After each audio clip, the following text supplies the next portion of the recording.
Olá, amigas e amigos que visitam o nosso canal com lápis na mão. Que bom nos reencontrarmos em mais um Conversando sobre a Revista Espírita. Hoje, dando sequência a nossos estudos, vamos encerrar a leitura do artigo Palestras Familiares de Além-Túmulo, analisando a terceira comunicação transcrita por Kardec, o título Doutor Xavier. Se você não assistiu a nossos estudos anteriores, tem um cardzinho aqui em cima, e por ele você pode acessar esses estudos e outros estudos, também feitos por nós, sempre sobre a doutrina espírita e o pensamento de Allan Kardec. Muito bem. No artigo de hoje, o artigo que tem por título Palestras Familiares de Além-Túmulo, nós vimos que Kardec transcreve 3 comunicações de espíritos, recebidas essas comunicações pela médium Hermance de Faux, nas reuniões da Sociedade Parisiense de Estudos Espíritas. A primeira comunicação, assinada por um espírito que se identifica, ou é identificado por Kardec como o assassino Lemaire. Essa comunicação está transcrita de forma reduzida no livro O Céu e o Inferno, no capítulo 6 da segunda parte, com o título Criminosos Arrependidos.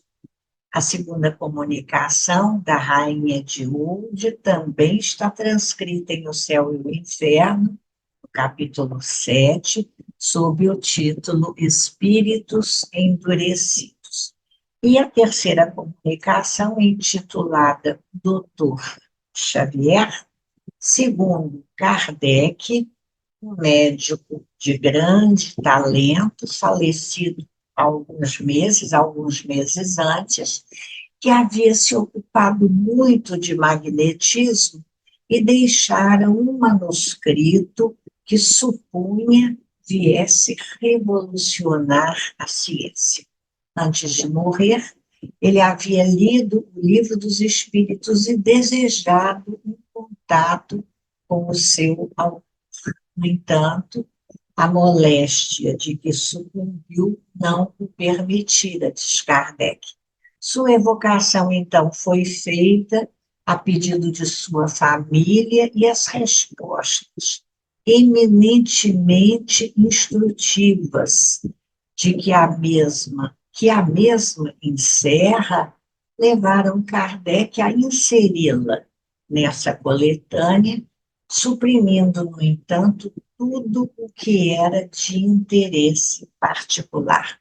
Nós também não vamos fazer a leitura da comunicação toda na íntegra, mas recomendamos a você que antes da reflexão faça a leitura, percebendo como é interessante o diálogo de Kardec, que começa exatamente perguntando ao espírito agora, ele na vida espiritual, possivelmente com uma outra percepção das coisas, não é? Que importância agora tinha para ele esse manuscrito que ele deixara e que em vida pensava que suas ideias revolucionariam a ciência. E, para surpresa nossa e de Kardec, ele diz que já não liga mais importância para o manuscrito, que ele considera uma obra vã, que se ele estivesse aqui, ele acreditava que era preciso refazer tudo, porque ele partiu de uma ideia, de um ponto que ele não conhecia bem. Então, é interessante a gente observar, não é, como o olhar da vida espiritual muitas vezes modifica certas ideias que nós espíritos guardamos enquanto na vida material. não é? Kardec pergunta a ele, como fez com os outros espíritos, nos seus diálogos, como ele se sentia na vida espiritual, nesse novo momento, né? O espírito diz que sofre e esperava para ver o que ia acontecer, esperava novas situações provacionais, porque ele sabia teria que passar. Kardec pergunta a ele qual a causa dos sofrimentos que o afligiam, e ele diz, é muito importante essa resposta, ele fala do mal que ele fez, do mal feito anteriormente. Então, ele tem a consciência dos malfeitos na vida material, na sua última encarnação. Muitas vezes comentamos isso, acredito que na reflexão passada, o espírito se sente culpado. Esse sentimento a que nós definimos como culpa, na verdade, é a tomada de consciência, né? É uma expansão da consciência, uma percepção diferente que o espírito tem agora da sua realidade, não apenas da sua realidade, mas das próprias leis de Deus que regem os nossos destinos. Sobre as leis de Deus e a divindade, ele, ele diz que ele não acreditava em Deus quando aqui encarnado e ainda nesse momento na vida espiritual, ele não acreditava bastante. Kardec pergunta se ele está satisfeito em entrar em comunicação com ele, já que ele havia desejado conversar com Kardec pela impressão que o livro dos Espíritos havia deixado nele.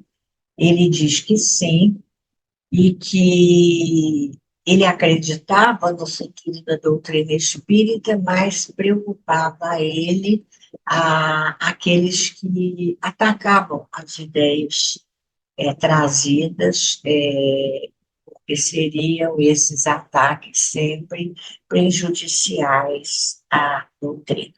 Depois desse primeiro diálogo sobre essas questões variadas, vamos dizer assim, Kardec dirige algumas questões temáticas ao doutor Xavier, considerando que ele fora médico, Kardec deseja, então, saber dele a sua impressão sobre dois pontos comuns entre si, o momento, a separação, o processo de separação da alma do corpo, no momento da desencarnação, mas também como acontece esse processo no momento inverso, da união da alma com o corpo, por ocasião da reencarnação.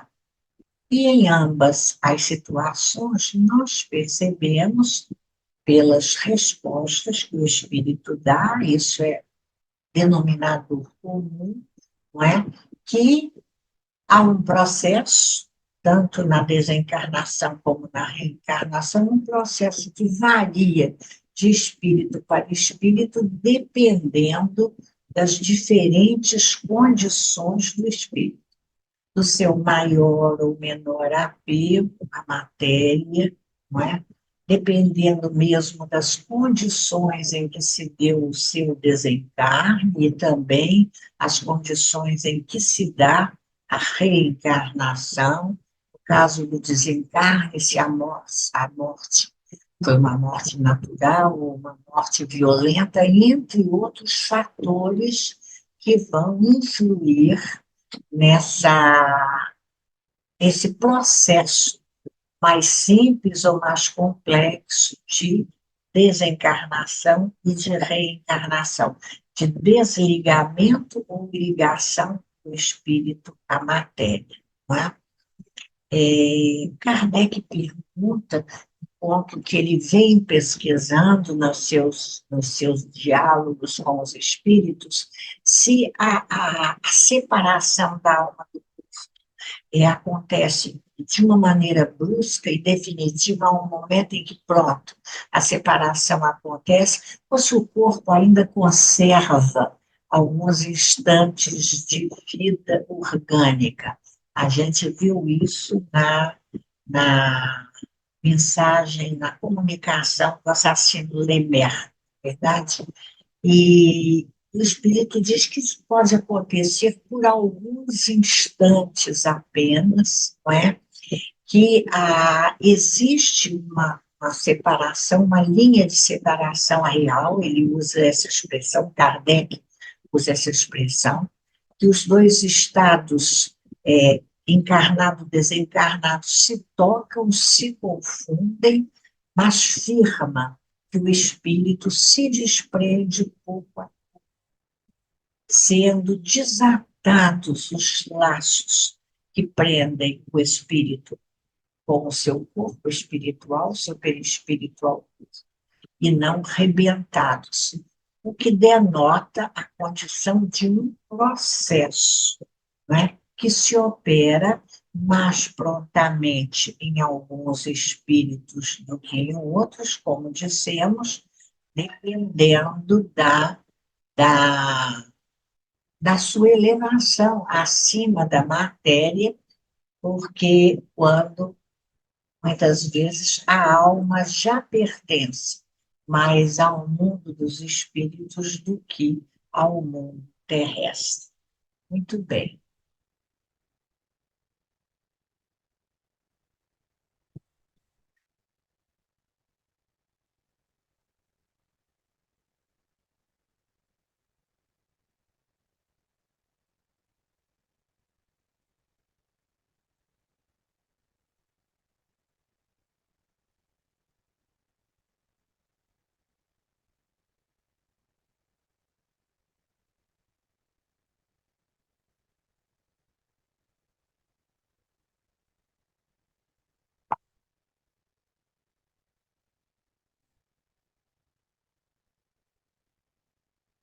Então, estamos aqui voltando.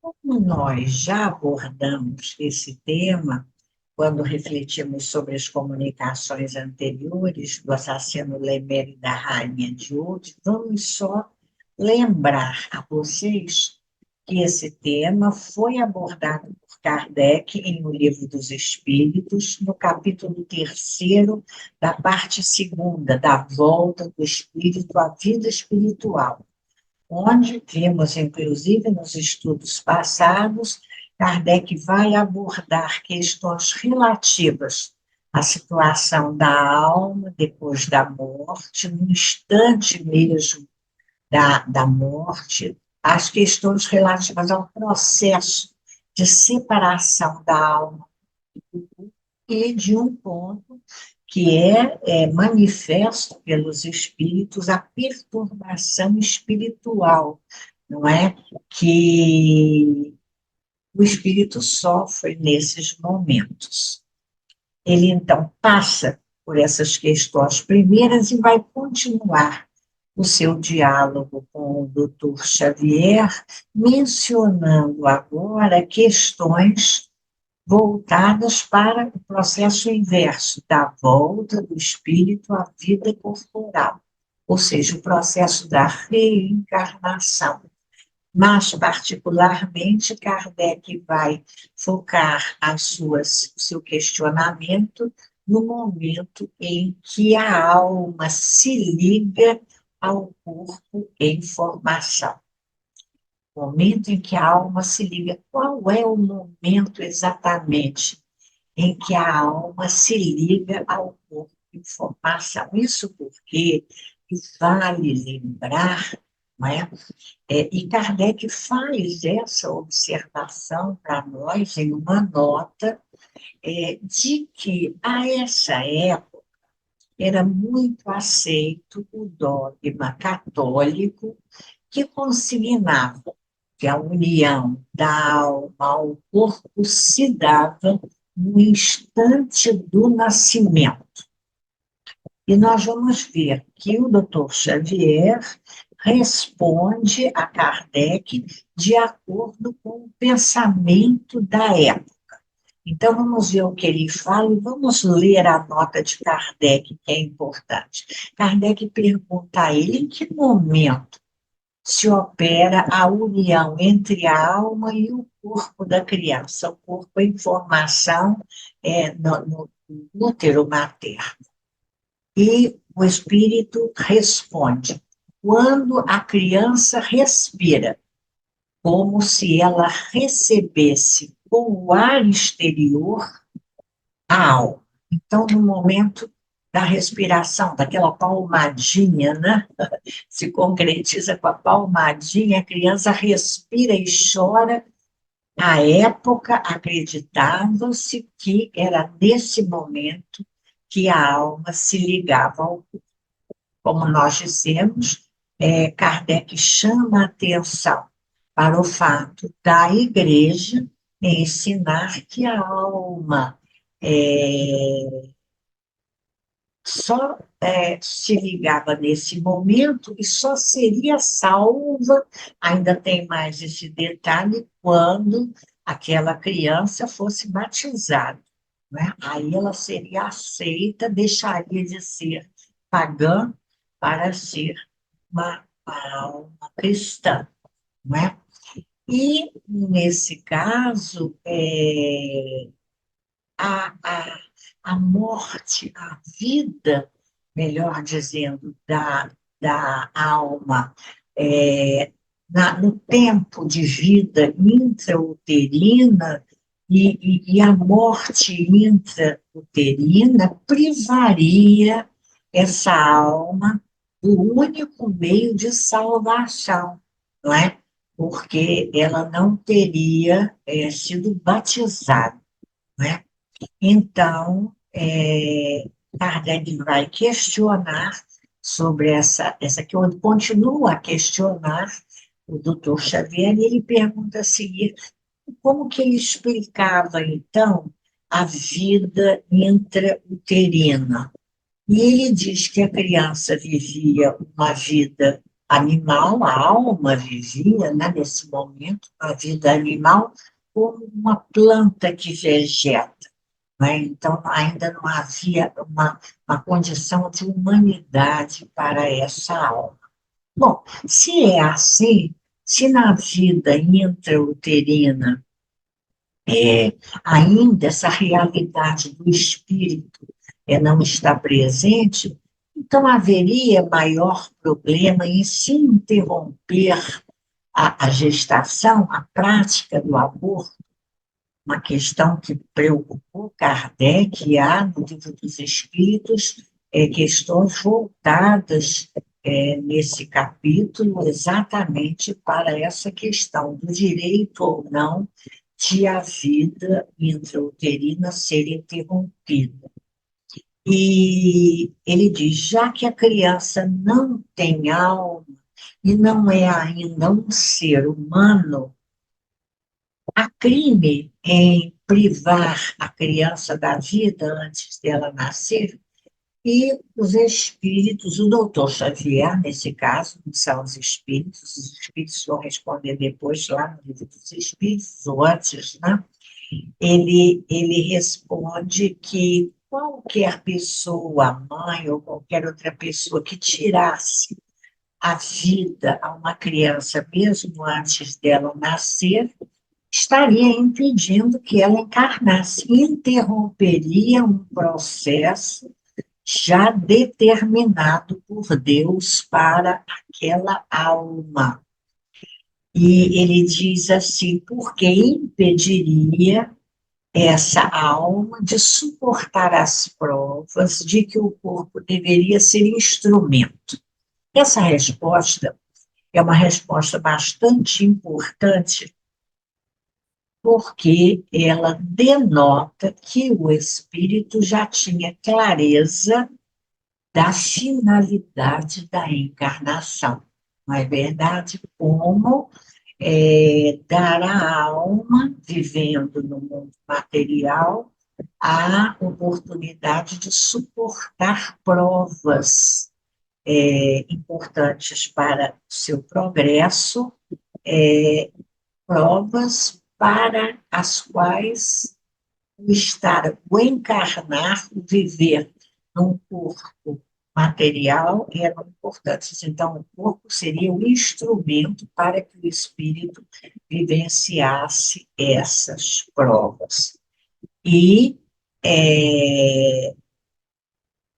quando Kardec a seguir diz, então, se a vida é interrompida, a vida intrauterina fica interrompida, a alma, então, ficou impedida de atender a vivência dessas provas. E é importante a resposta de Dr. Xavier quando ele diz, olha, mas Deus sabia que ia acontecer. Mais uma vez, a ideia da presciência, já estudada por nós, Deus sabia que a alma não se uniria àquele corpo. Sabia que nenhuma alma iria se unir àquele envoltório corporal, ideia da época, sendo então uma prova para a mãe. Muito bem, ideias da época, mas vamos ao Livro dos Espíritos, questões, como eu disse, de 344 a 347. O Livro dos Espíritos, união da alma ao corpo, na volta do espírito à vida corpórea. E na questão 344, Kardec pergunta assim, agora em O Livro dos Espíritos, em que momento a alma se une ao corpo? E os espíritos respondem, a união começa no momento da concepção, mas não se completa senão no instante de nascimento. Um processo iniciado no instante da concepção, então já há uma alma designada para aquele corpo, não é? Mas esse processo de ligação do espírito ao corpo só se completa no instante do nascimento. Desde o momento da concepção, o espírito designado para tomar determinado corpo, a ele se liga por um laço fluídico que se vai encurtando cada vez mais até um instante em que a criança vem à luz. O grito que então se escapa de seus lábios anuncia que a criança entrou para o número dos vivos e dos servos de Deus. Vivos e servos de Deus, duas ideias aqui que são rebatidas, as ideias da época. A do processo de ligação é um processo que começa repetindo no instante da concepção, mas só vai se concretizar totalmente no momento do nascimento. Nesse momento, a criança já entra, né, no mundo dos vivos, mas também na condição de servo de Deus. De uma certa maneira, rebate a ideia de que essa aceitação da presença do divino naquele ser humano só se daria através do ritual do dogma do batismo, não é? E continuando na 345, os espíritos dizem que essa união é definitiva no momento da concepção, já que a partir desse momento, outro espírito não pode vir ocupar aquele corpo, embora os laços que prendem o espírito designado ao corpo ainda sejam laços bastante frágeis e podem ser rompidos por vários fatores, inclusive se o espírito, em alguns casos isso acontece, o espírito recuar.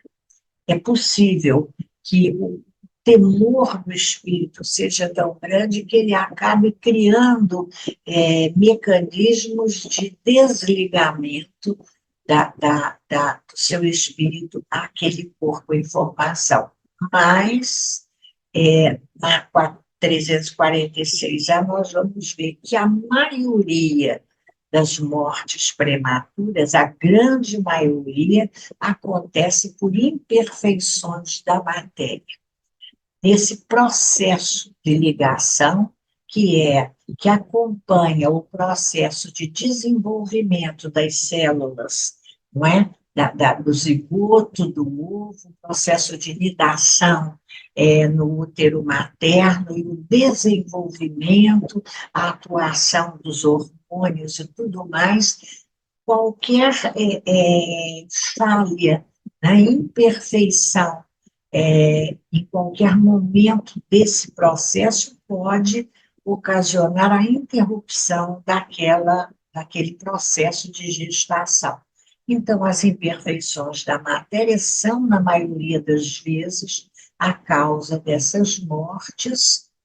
E aí Kardec pergunta, e o que acontece com o espírito? E é muito interessante a resposta que vem complementar o que é dito anteriormente, de que nesses casos o que existe é uma prova para a mãe, para os pais, a interrupção da gravidez, porque o espírito, e os espíritos respondem com o espírito reencarnante, se ele não tem possibilidade de reencarnar naquele corpo, ele vai, então, escolher outro. Quer dizer, ele vai ser designado, ele escolhe, ou os espíritos que orientam a sua reencarnação escolhem sempre. Essa escolha não é uma escolha aleatória, é uma escolha que acontece atendendo a uma programação, a uma necessidade do espírito, como Kardec trabalha depois. Quem são esses pais? Em que ambiente esse espírito vai renascer e o gênero de provas a que ele estará sujeito. Então, os espíritos dizem a Kardec que a importância da interrupção da gravidez para o espírito é nula. Eles reafirmam frequentemente, trata-se de uma prova para os pais, não é?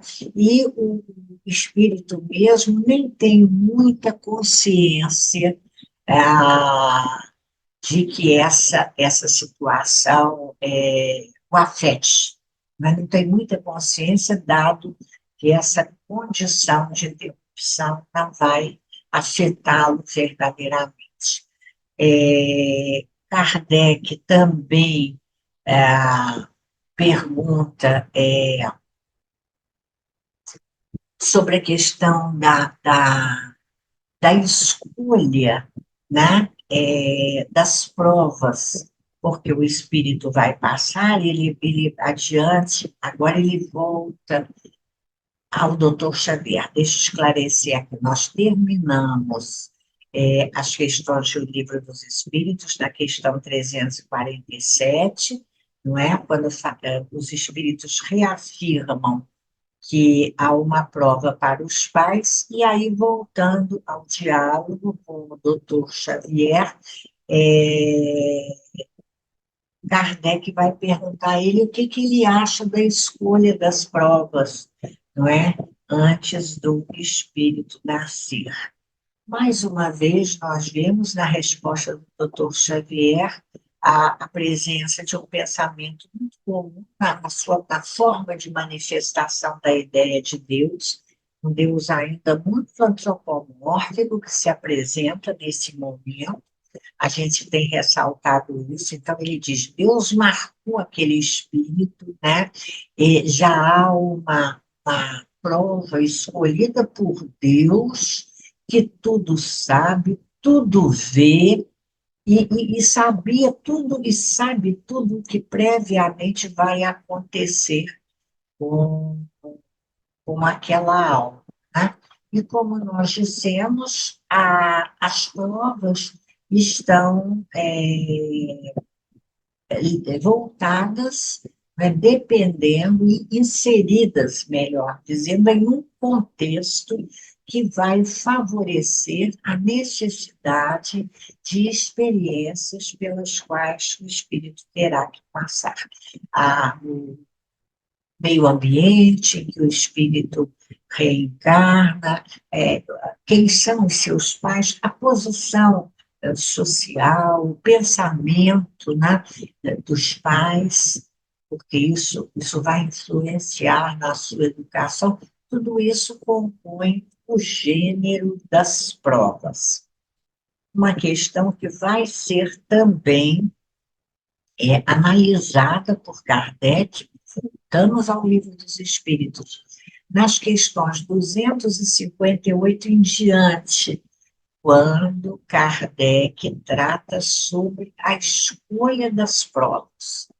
Ele diz para nós que muitas vezes o próprio espírito determina o gênero das provas, porque ele terá que passar quando ele tem consciência de suas necessidades, de seus compromissos, não é?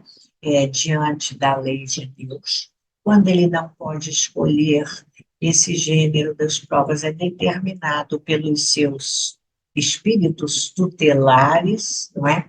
Muito importante o esclarecimento de que as tribulações da vida são oportunidades para o espírito de aprendizado, experiências, porque ele precisa passar para aprender, não é? Para se aperfeiçoar, estando longe. Kardec, os espíritos rebatem com Kardec qualquer ideia de que há um castigo, de que a gente reencarne de castigo, porque Deus nos porta de castigo diante dos malfeitos nossos anteriormente cometidos. Não há castigo, pelo contrário, a presença da bondade de Deus, os Espíritos dizem, permitindo-nos recomeçar, viver de novo situações que precisam ser corrigidas em nosso próprio favor, como um meio de adiantamento, não é, para os nossos espíritos. Eles nos explicam, e isso é muito importante, que quando a gente escolhe o gênero das provas, nós não estamos escolhendo detalhes das situações que nós vamos viver. E tudo o que acontece com a gente não foi escolhido por nós anteriormente. Nós escolhemos o gênero das provas, mas a maneira como nós vamos nos conduzir nessas situações dependerá sempre do nosso livre-arbítrio. Olha o que os espíritos dizem para Kardec. Os detalhes nascem das circunstâncias e da força mesmo das coisas. Só os grandes acontecimentos que influem no destino estão previstos. Se tomas um caminho cheio de desvios, sabes que deves ter muitas precauções, porque corres o perigo de cair, mas não sabes quando cairás, e pode ser que nem caias se fores bastante prudente. Então, depende de nós a maneira de nós nos conduzirmos nas provas, cujo gênero de provas já foi por nós escolhidos antes da nossa reencarnação. A escolha mesmo das condições de vida são escolhidas por nós, determinando situações muitas vezes de resgate, situações de resgate anterior, de reparação, junto a pessoas, ambientes com situações em que o espírito se percebe devedor, não é? E ele deseja rever essas situações, essas pessoas, para poder reparar malfeitos anteriores, não é? A mesma coisa passar por tentações, não é? Quando ele sucumbe por orgulho, por ciúme, por avareza, sensualidade, ele muitas vezes pede condições que vão possibilitar a ele refazer essas experiências, aproveitando-as melhor a partir de um uso melhor do seu livre-arbítrio. Isso é o que fica dito para nós, olha, na questão 264, quando Kardec pergunta assim, o que orienta o espírito na escolha das provas? E a resposta, ele escolhe as que lhe podem servir de expiação, segundo a natureza de suas faltas, e fazê-lo adiantar-se mais rapidamente. Alguns espíritos podem impor-se uma vida de misérias e privações para tentar suportá-la com coragem. Outros experimentar as tentações da fortuna e do poder bem mais perigosas, pelo abuso e o mau emprego que lhes podem dar, e pelas más paixões que desenvolvem. A riqueza, a fortuna e o poder. Outros, enfim, querem ser provados nas lutas que terão que sustentar no contato com os vícios, não é? E na questão seguinte, nas questões seguintes, os espíritos vão chamar a atenção que para que essa possibilidade de escolha de provas depende muito do quanto de senso moral os espíritos já tenham desenvolvido para que eles possam ter uma compreensão de suas faltas, pedindo, então, dentro dessa expansão de consciência, na condição de desencarnados, pedindo situações que sejam meios de resgate em provas agora proveitosas para o seu espírito, não é? E para o espírito, nessas condições, a escolha de uma prova mais difícil, mais custosa, não é penosa para o espírito, porque ele, liberto da matéria, ele tem consciência das suas necessidades, ele não tem mais as ilusões nesse momento da vida material. Ele pensa de maneira diferente, ele aprecia essas provas de uma maneira diferente da nossa. A gente recomenda a leitura do comentário de Kardec, em seguida, a resposta da questão 266. Alguns parágrafos de comentário de Kardec, onde ele vai chamar a nossa atenção para isso, né? Para a condição diferente do espírito, quando ainda na Terra ele está submetido às ideias carnais, e ele então só vê nas provas o seu lado penoso, diferente de quando na vida espiritual, agora distante dos prazeres materiais, ele percebe o quanto esses prazeres espirituais, prazeres materiais são grosseiros e fugitivos, e ele já entrevê uma felicidade, uma condição de felicidade diferente, e ele então escolhe muitas vezes uma existência mais penosa, na esperança de chegar mais depressa a um estado melhor, né? Diz Kardec. Como o doente escolhe muitas vezes o remédio mais desagradável para se curar mais rapidamente. Então, Kardec vai dizer para nós, não é? Dessa lei de liberdade que permite ao homem a escolha das provas, é, é uma liberdade que nos é dada, mas que na vida material, muitas vezes, nós estranhamos essa possibilidade, porque estamos aqui iludidos, né, pela imersão na matéria e as tentações e uso da vida material. Kardec vai explicar, e ele diz para a gente que muitas vezes, embora reencarnado, o espírito já tendo consciência, e aí a gente faz um parênteses nessa hora, conhecimento da doutrina espírita é importante, porque nos dá a possibilidade de entendermos o quanto, muitas vezes, uma vida mais penosa, sacrificial, com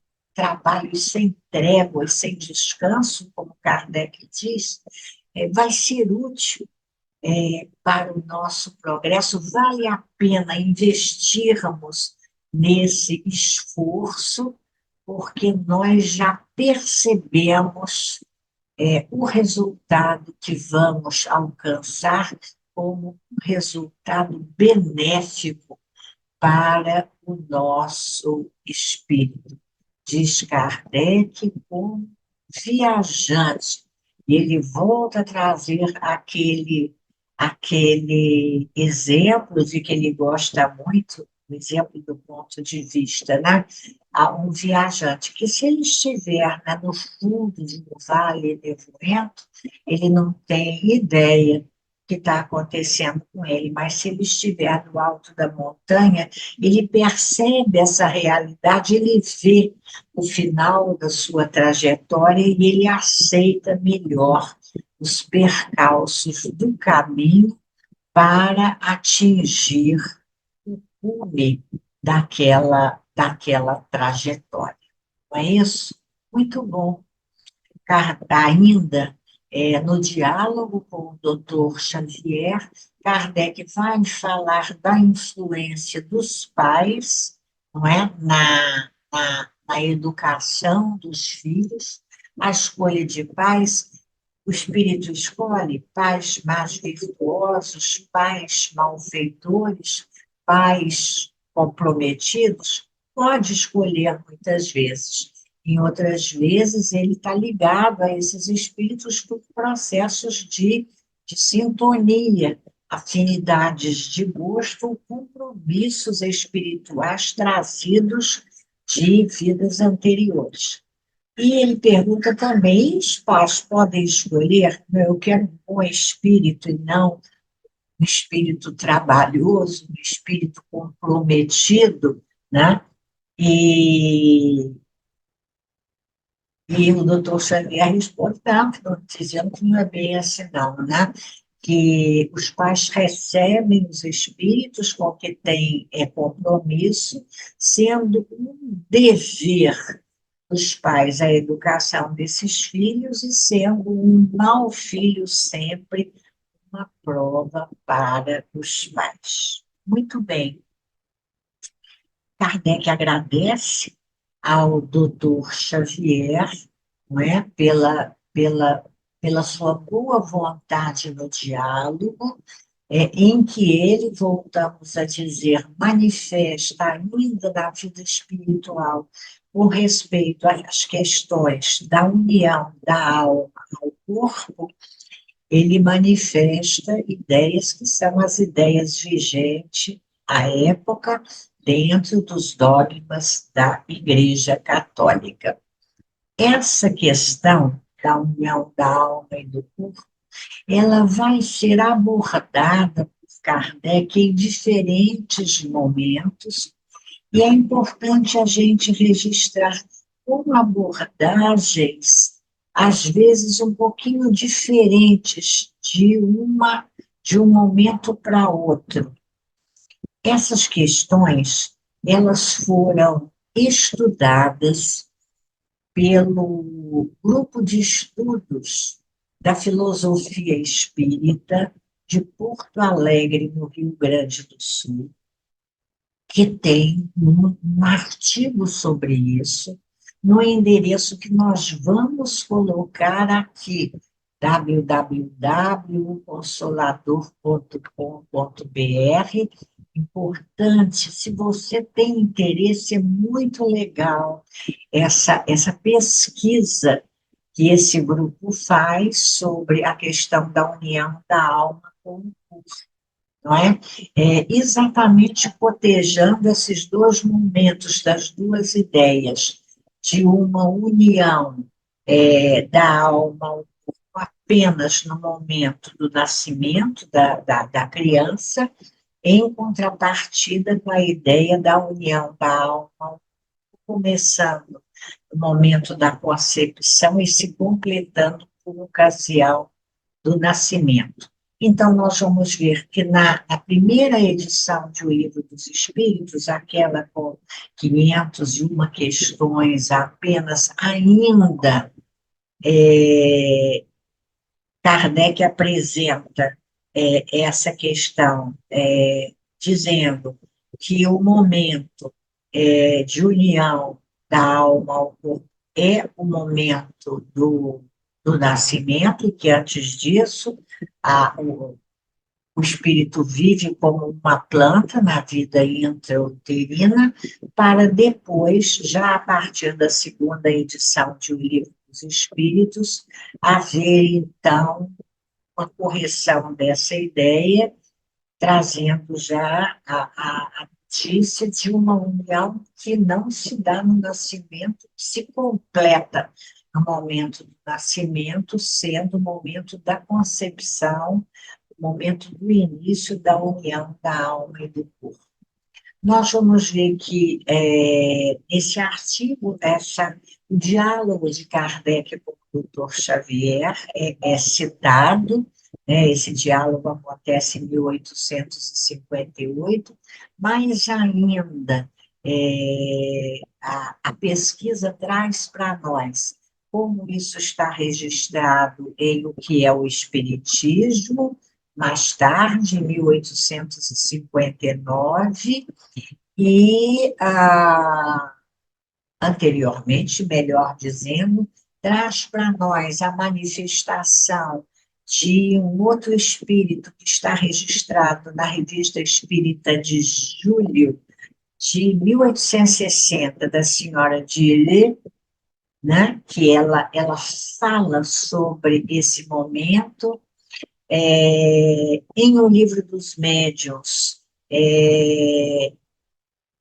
novamente, a afirmação da encarnação, que é um processo, chamando atenção agora em O Livro dos Médiuns para um outro detalhe importante para a gente ressaltar. Aquela perturbação que acontece no processo de desencarnação, acontecendo também no processo da reencarnação, em que o espírito ele vai sendo tomado de perturbação à medida que essa ligação com a vida material, com o corpo material, vai aumentando. Uma perturbação que aumenta à medida que o nascimento se aproxima, tirando do espírito a consciência de si mesmo. É bastante importante, não é? Então, nós vamos ver que também em A Gênese, nós ainda temos um acréscimo de informações, agora a Gênese, 1868, é uma explicação mais detalhada, falando, então, do papel do perispírito nessa ligação da alma com o material durante o processo da reencarnação nos 9 meses de vida intrauterina. Papel do perispírito como um laço fluídico, uma expansão do perispírito, esse laço que vai provocando essa união molecular do perispírito ao corpo físico para permitir, então, a reencarnação, a união completa e a reencarnação, a volta do espírito à vida corporal. Olha, importantíssimo esse artigo. Vamos reafirmar aqui o endereço, pedindo, por favor, ao nosso editor que recoloque aqui esse endereço, e vale a pena a gente não apenas consultar, mas até salvar, para ter para nós como material de estudo a respeito desse ponto importante da doutrina da volta do espírito à vida corporal. Muito bom, meus queridos irmãos.